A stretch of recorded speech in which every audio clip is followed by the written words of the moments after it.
मुर्तद होने का मामला बड़ी तेजी से है। तो उसके लिए मैं तो सबसे आसान काम समझता हूँ, निकाह जल्दी करो और आसान करो, जल्दी करो और आसान करो। देर इसलिए हो जाती है कि लल्ला पैरों पे नहीं खड़ा हुआ है, मुश्किल इसलिए है कि डिमांडें बढ़ रही हैं। पैरों पे खड़ा हो गया तो 20 लाख मांग रहे हैं,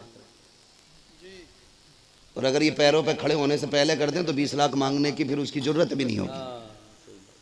शादी के बाद पैरों पे खड़ा हो तभी अच्छा है, वरना इस्लाम का मिजाज तो ये कि बच्चे जवान हो जाएं ना तो उनका खर्च बाप के जिम्मे नहीं है। इस्लाम तो ये कहता 14 साल का हो जाए फौरन अलग कर दे कि कमाना ले जा अपने लिए। तो ये उम्रें जो बढ़ा लेते हैं ना, बहुत ज्यादा हो रही है ना निकाह में ताखीर, इसकी वजह से इर्तिदाद है।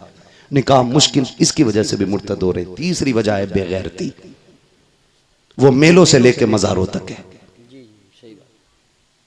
बुरा ना मानिएगा, मैं बरेलवी हूं और टनाटन सुन्नी हूं, इसलिए कि मैंने जिस बाप के आंगन में आंख खोली है ना वो भी टनाटन सुन्नी है।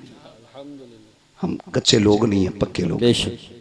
मगर खैरियत जो है ना, मज़ार से लेकर के बाजार तक, शादी से लेकर मेले तक कहीं कोई खैरियत नहीं है। सगा भाई ऐसी ड्रेस बहन को लाके देता है कि देखने वाले को गैरत आती है, लाने वाले भाई को गैरत नहीं आती। सही बात,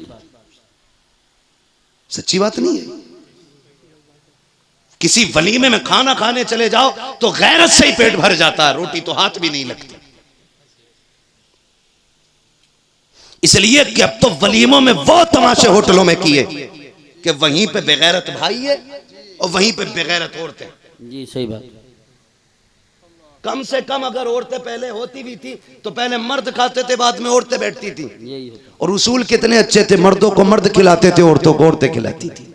अब तो बेगैरती का जनाजा, गैरत का जनाजा इतना निकल गया है कि मर्दों को लड़कियां नाश्ता करा रही हैं और लड़कियों को लड़के नाश्ते करा रहे हैं। जिम्मेदार कौन इसका? या तुम या मैं, बस हम ही दो जिम्मेदार हैं। मैं कहता हूं खुदारा हम सब अपने घर में बेटियों के लिए पर्दे और हया को लाजिम कर दें, फिर किसी के घर की बहू बेगैरत नहीं हो सकती है। हाँ। सुन रहे मेरी बात? हम कितनी सच्चाई जानते हैं लेकिन माइक पे नहीं कह सकते, इसलिए हमारी इशारे में ही मान लिया करो। हमसे दलीलें ना मांगा करो, वरना प्रूफ भी हाथ में रख देते हम लोग। हम अखबार पढ़ के बात नहीं करते, अल्लाह ने आंखें दी है, देख के बात करते। जी जी। कह रहा पहले MBBS बना लूं, सबसे बड़ी मुसीबत है। BUMS करा लूं, फिर करूंगा शादी। BA करते करते उन्होंने खुद बिया कर लिया, BA का नंबर ही ना आया। मैं तालीम का मुखालिफ नहीं, लेकिन एक सवाल तुमसे, तुमने मज़ारों के गुंबदों के लिए तो कई कई लाख के चंदे दिए, क्या एक चंदा बच्चियों के स्कूल के लिए किसी गैरत वाले ने इकट्ठा किया? हमारे मज़ारों पे जो कलश हैं वो सोने चांदी के हैं, और हमारी बेटियां पढ़ने के लिए गैरों के स्कूल में गैरों के रहम करम पर हैं। कौन बचा सकता है हमें? कोई नहीं। सही बात है, बेशक बेशक सही फरमा। अपनी थाली में छेद है, गैरों की जरूरत नहीं हमारे घर में झांक के देख ले। गलती तो हमने की है ना। ट्यूशन के नाम पे कितनी गुंडागर्दी हुई, ऑनलाइन के नाम पे कितनी बर्बादी हुई, क्या ये नहीं हुआ? जाओ, मैं गलत कह रहा हूं तो जाओ YouTube पे जाके सर्च करो। हमारी बेटियों के साथ कितनी बदसलूकी हुई ट्यूशन के नाम पे। किसी को गैरत जागी, कह रहा 10 लाख दिए पीर का मजार बनवाने के लिए। कसम खा के कहता हूं, जा तू सोने का मजार बनवा दे पूरे पीर का, और तेरे 1 रुपए के खर्चे से किसी गरीब की बेटी को तालीम मिल सकती थी या उसकी इज्जत बच सकती थी, तो तेरे 10 लाख से ये 10 रुपए खर्च करना ज्यादा बेहतर है। बेशक।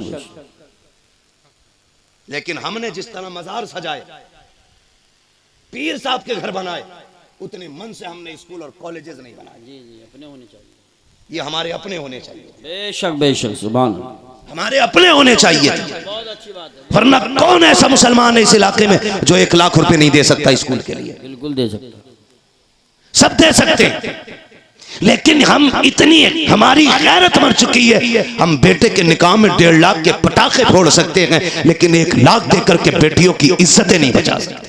सही बात।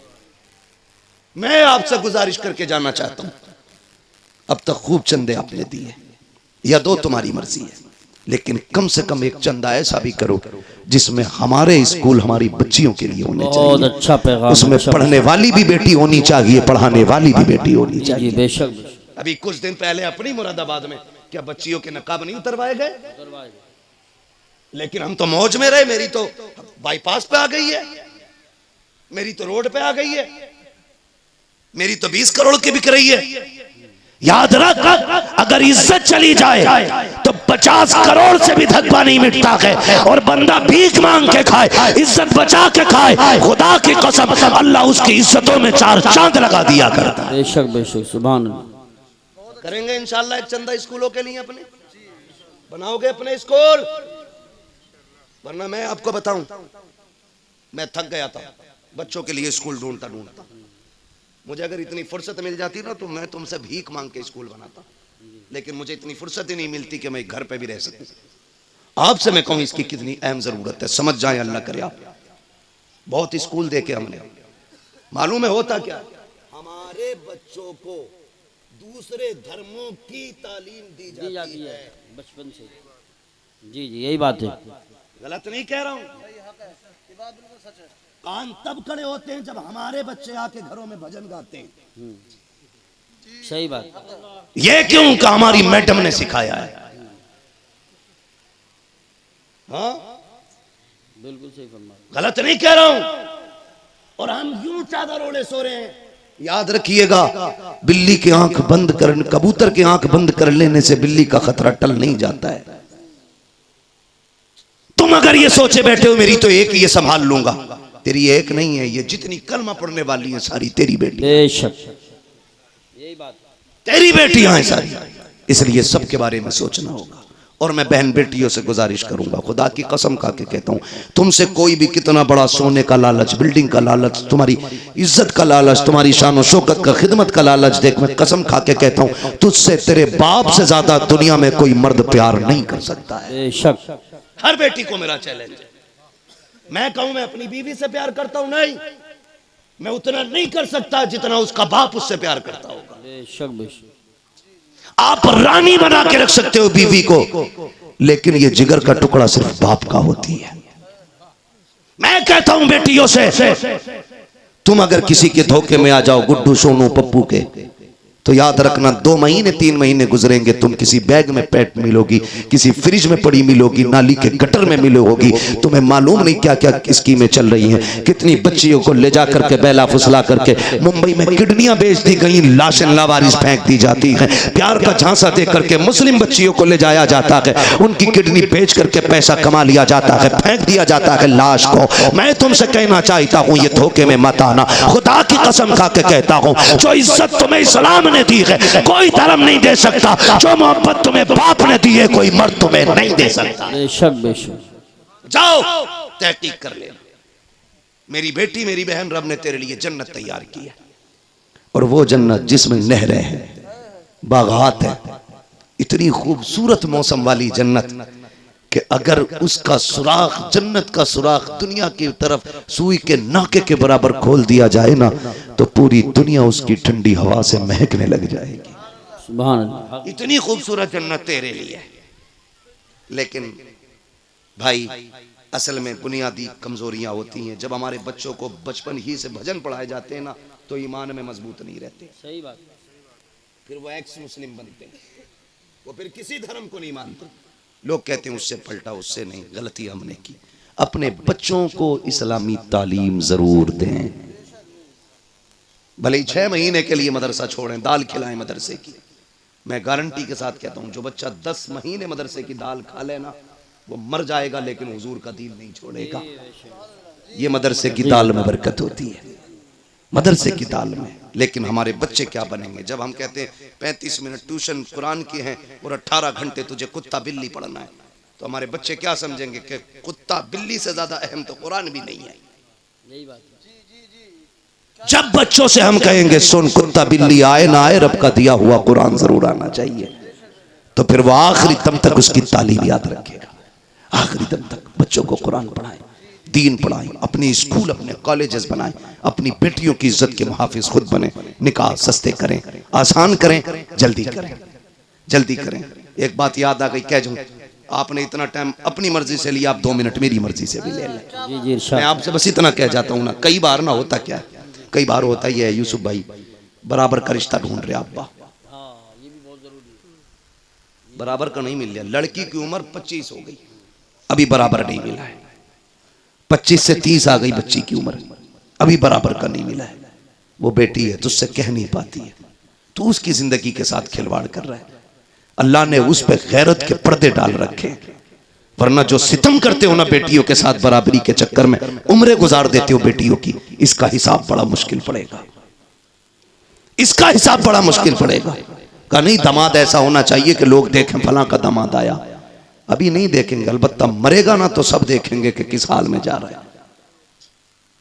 दामाद ऐसा मत देख कि लोग रास्ते खाली कर दें, दामाद ऐसा देख अगर मरे तो लोग बढ़ बढ़ के कंधा दें, बढ़ बढ़ के कंधा दें। ये असल इज्जत होती है, क्योंकि खुदा की कसम लहद में इश्क रुखे शह का दाग लेके चले, अंधेरी रात सुनी थी चराग लेके चले, तेरे गुलामों का नक्शे कदम है राहे खुदा, वो क्या भटक सके जो ये सुराग लेके चले।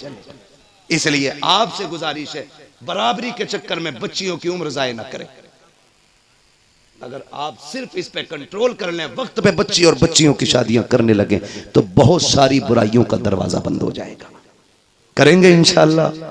लक़द कान लकुम फ़ी रसूलिल्लाहि उस्वतुन हसना, मेरे महबूब की जिंदगी आपके लिए बेहतरीन नमूना है। बेटियां पर्दे को लाजिम कर दें, मर्द हया को लाजिम कर दें। शादी ब्याह में बच्चियां ले जाना जरूरी नहीं है, जो काम मर्दों के करने के वो मर्द करें, जो बेटियों के करने वो बेटियां करें।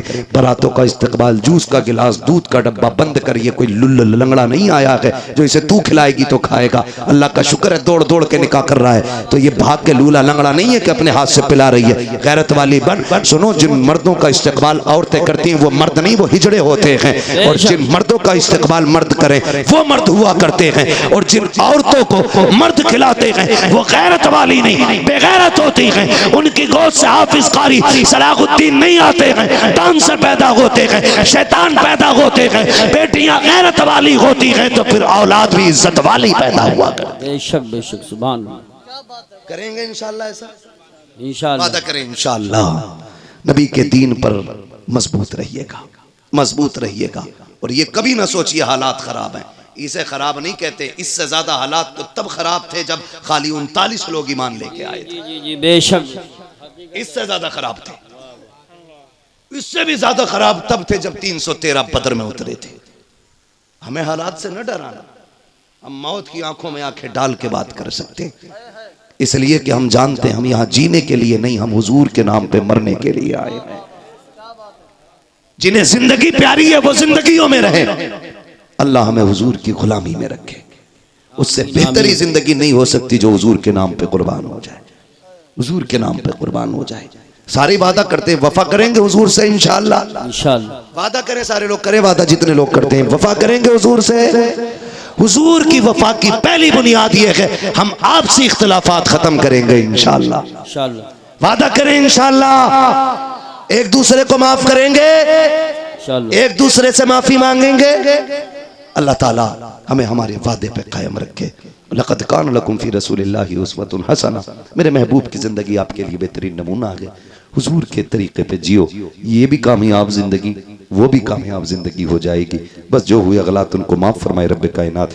ज़िंदगी ने दिया साथ, फिर होगी मुलाकात। चमन रहा, फूल खिलेंगे, जिंदगी रही, फिर मिलेंगे। मुसाफिर हैं हम भी, मुसाफिर हो तुम भी, किसी मोड़ पर फिर मुलाकात होगी। फकीरान आए सदा कर चले, सदा खुश रहो ये दुआ कर चले। सारे लोग कलमा शरीफ पढ़ लीजिए, ला इलाहा इल्लल्लाहु मुहम्मदुर रसूलुल्लाह, अस्तगफिरुल्लाह रब्बी मिन कुल्ली ज़ंबिन व अतूबु इलैहि। अस्सलामु अलैकुम व रहमतुल्लाहि व बरकातुहू।